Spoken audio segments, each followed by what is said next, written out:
everyone, it's Angela from Cake Angel. Today I'm going to show you how to make a piping bag from parchment paper. So the first thing you'll need to do is cut a triangle of parchment paper. So you could cut a square and then cut it in half. And then you can see I have two triangles cut here. And the first thing you're going to do if you're left-handed is take the left corner and we're going to bring this point all the way down to here. And as you twist it, make sure you fold it over so that you create a cone. And then we're going to take this corner and pull it over, pick the whole thing up, and then bring it around. So at this stage you can see it doesn't really join up, so you just want to kind of shuffle the paper down together until you get a nice point here. Can you see you have a very, very tight point at the end?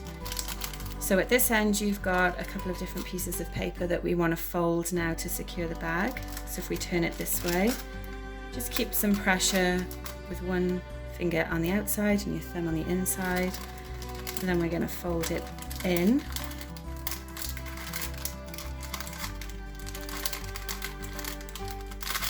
And then fold it again. Give it a good press on the seam. And that's it, that's your parchment bag done. So let's go ahead and make another one. This time I'll show you the right-handed method, which essentially you're just going to go the opposite way. So we're going to start with the right corner, pick it up, twist it, pull it down to the point here. And you've got that nice cone shape.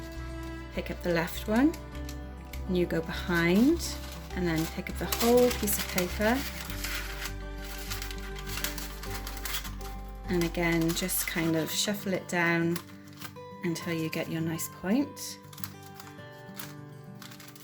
And then we've got our three pieces this end. We're going to fold once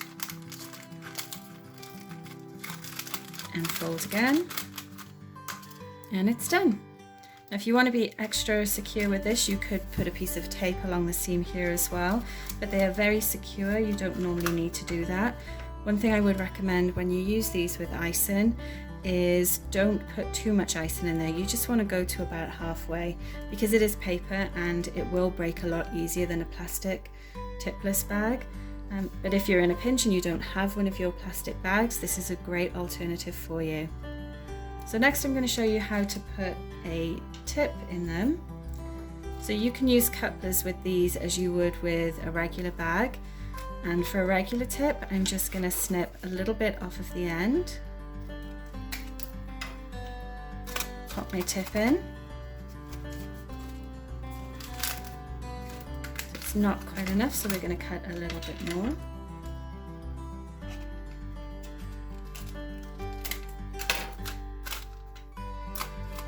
Pop it in, and there we go, we're good to go. You'll see it's nice and loose, but as soon as you start putting your icing in there, it will hold everything in place for you. Hope that's been helpful for you, and thanks for watching. Don't forget to like and subscribe to my channel.